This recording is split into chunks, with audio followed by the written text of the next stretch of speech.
안녕하세요. 저희 이야기를 써볼까 합니다. 저는 그냥 흔하디 흔한 평범한 직장인입니다.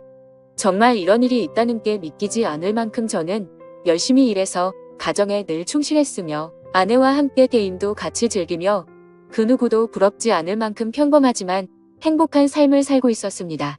문제의 그날은 몸이 너무 좋지 않아서 저는 회사에서 오후 반차를 내고 평소보다 일찍 집으로 오게 되었습니다. 그런데 눈에 익었던 남자 신발이 현관에 놓여져 있는 겁니다. 눈에 익었던 신발은 저와 와이프가 함께하는 게임에서 알게 된 남자 동생의 신발이었습니다. 큰 충격과 함께 설마 하는 마음으로 거실을 봤더니 아무도 없더군요. 아직은 상황을 알 수 없었지만 아내가 외도를 하는 건가라는 생각에 심장이 두근대서 터져버릴 것 같았습니다. 근래 들어 화장실에 들어가서 2시간씩 배가 아프다고 안 나오는 일이 허다했었고 하지 않던 산책을 갑자기 나가곤 해서 평소와 행동이 달라 뭔가 미심쩍긴 했었습니다. 흥분된 마음을 다잡으며 거실을 지나 안방 쪽으로 가는데 하야호 웃는 소리가 적나라하게 들리는 겁니다. 정말 하늘이 무너지는 기분이 이런 걸까요? 너무 충격을 받은 저는 순식간에 달려가서 방문을 벌컥 열어버렸습니다. 두 사람은 같이 컴퓨터 게임을 하고 있었고 문을 여는 소리에 뒤로 돌아보고는 두 사람 다 엄청 놀란 표정을 짓더라고요. 그리고 그 남자는 역시나 제가 친동생처럼 잘 대해주던 그 동생놈이었습니다. 일단 마음을 진정시키고 물었습니다. 우리 집에는 무슨 일로 온 거냐고 하니까 제 아내와 같이 컴퓨터 게임을 하려고 놀러왔다고 하더군요. 상식적으로 유부녀와 같이 단둘이서 게임방을 가서 게임을 하는 것도 아니고 집에서 게임을 한다는 게 말이 되나요? 저는 그래서 게임방을 놔두고 왜 집에서 게임을 하냐고 물어보니까 그 남동생은 그렇지 않아도 지금 그러려고 했다고 더듬거리면서 말을 하더라고요. 성의 없는 거짓말에 너무 어이가 없어서 머리끝까지 화가 치밀어 올랐고 분노를 참지 못하고 사고를 칠 것 같아서 그 동생에게 당장 내 집에서 나가라고 소리쳤습니다. 그제서야 갑자기 진실을 고백하듯이 연신 미안하다 죄송하다 하면서 누나 잘못 아니다 라고 하면서 도망치듯 나가더군요. 네, 누나만의 잘못은 아니겠죠. 둘 다 인간 같지도 않은 짓을 했는데 두 사람 다의 잘못이겠죠. 아내와 저는 조용히 한참 동안 아무 말 없이 있었고 제가 먼저 아내에게 말했습니다. 어린애도 속지 않을 거짓말하지 말고 솔직히 말하라고요. 그러자 아내는 진짜 아무 일도 없었고 그냥 게임을 하려고 부른 거라고 말을 하더군요. 그냥 더 이상 이야기를 나눠봤자 답이 없을 것 같아서 말했습니다. 둘이서 아무 일도 없었다고 하더라도 이렇게 나도 없는 집에다가 남자를 불러서 게임을 했다는 거 용납이 안 된다. 이제는 믿었던 신뢰가 깨졌으니 더 이상은 이 결혼 생활을 이어갈 자신이 없다고 말했죠. 그리고 나서 일단 여행용 캐리어를 꺼내서 아내의 옷들을 집어넣었고 그제서야 아내는 그냥 별 생각 없이 부른 거라며 미안하다고 무릎을 꿇고 손을 싹싹 빌며 미안하다고 했습니다. 그런데 어떻게 이게 용서가 될까요? 아무 일도 없었다고 하지만 유부녀가 남자를 집에까지 불렀다는 것 자체만으로도 제가 모르는 사이 무슨 일들이 벌어졌을지 알 수도 없는 거고 상상조차 하기가 싫었습니다. 심지어 연애 때부터 절대 이럴 여자가 아니라고 믿고 살아왔기에 충격은 훨씬 더 컸었고 정말 지옥이 있다면 딱 이 심정이겠구나 싶더라고요. 아무튼 아내는 계속해서 미안하다고 같은 말만 반복하면서 버티고 있었고 결국 저는 장인 어른에게 연락을 해 지금 있었던 일 그대로를 말했더니 아무 말씀도 없이 전화를 끊더군요. 저는 그 길로 주차장으로 내려가 차에 타자마자 정말 난생 처음으로 정신을 놓고 펑펑 울어버렸습니다. 그렇게 몇 시간이 지나 장인어른이 집으로 오라고 해서 올라갔더니 술을 드시고 계시더군요. 근데 식탁 앞에 앉자마자 장인어른은 갑자기 삿대질을 하면서 가정도 지키지 못하는 게 네가 그러고도 가장이냐 한심하다 한심해 이러는 겁니다. 정말 충격에 충격을 받았더니 눈알이 뒤집어지더군요.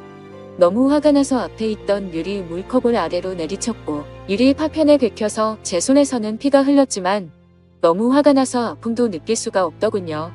그 모습을 본 장인은 집으로 가시면서까지 고래고래 소리치고 현관문을 발로 차더군요. 정말 어떻게 인간이 이럴 수가 있을까요? 모두가 다 나가고 저 혼자서만 그 집에서 남아서 술을 마셨습니다. 정말 몸이 좋지 않아서 조퇴를 해서 몸 상태가 말도 아니었는데 몸도 마음도 엉망진창인 상태로 웃었다 울었다를 반복하다가 잠이 들었네요. 다음날 저는 아내와 얼굴을 보고서 마무리를 지어야 할 것 같아서 무작정 차를 몰고 아내의 친정댁으로 갔습니다. 근데 아내는 대뜸한다는 말이 어떻게 매번 오빠만 생각해? 그냥 집에서 게임 좀 한 것 같고 왜 그러냐며 나 좀 내버려둬 라고 하더군요. 정말 낯짝이 두꺼워도 본인이 그따위 짓을 해놓고 어떻게 저런 말을 할 수 있을까요? 정말 마음 다잡고 갔음에도 눈알이 또 뒤집히더군요. 정말 제 아내는 저를 호구로 생각했던 거나 그래서 저는 물불 가릴 거 없이 다음날 곧장 이혼하려고 법원으로 간다고 두 사람에게 통보를 했고 그러니 그 동생이었던 놈이 카톡으로 미안하다 어쩐다 하면서 답장이 오더라고요. 그래서 두 사람 언제부터 만난 거냐고 하니까 얼마 안 됐다면서 미안하다고만 하더군요. 그래서 그냥 미안할 필요 없고 앞으로 네가 책임지고 살라고 하니까 누나를 지금 제가 어떻게 책임지냐. 자신은 사라지는 게 맞다며 호기심에 만난 거다 이런 헛소리를 하더군요. 의심이 확신으로 바뀌는 순간이었습니다. 두 사람은 제 예상대로 만나왔던 게 맞았고 증거도 확보가 되었죠. 그래서 그걸 아내에게 보내줬더니 그제서야 문자로 제 얼굴 볼 자신 없다며 상처 줘서 미안하다고 하네요. 저는 혼자서 그 지옥 같은 아파트에 있는데 말이죠. 아무튼 아내에게 이혼 서류 접수할 거니까 그렇게 알라고 했더니 호감을 갖고 만났던 건 맞지만 끝까지 아무 일도 없었다고 웃기더라고요. 네, 어차피 상관없습니다. 휴대폰 녹음으로 전부 녹음도 해둔 상태이고요. 웬만한 증거는 다 수집해뒀습니다. 카톡 문자 내용, 입차 내역 등등 말이죠. 근데 증거 수집을 하다 보니 아내가 이상한 남 차를 아파트에 차량 등록도 해놨고 집 카드키도 준 것 같더군요. 세부 입차 내역을 보니 3달간 60번은 넘게 오고 갔더군요. 정말 알면 알수록 더 미쳐버리겠더군요. 심지어 그 남자는 백수에다가 동거녀가 있는데도 이걸 숨기고 이따위 짓을 했더라고요.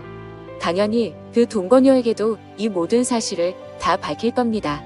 저는 정말 이 사건에 대해 절대로 그냥 넘어갈 생각이 없고 모든 걸 끝내려고요.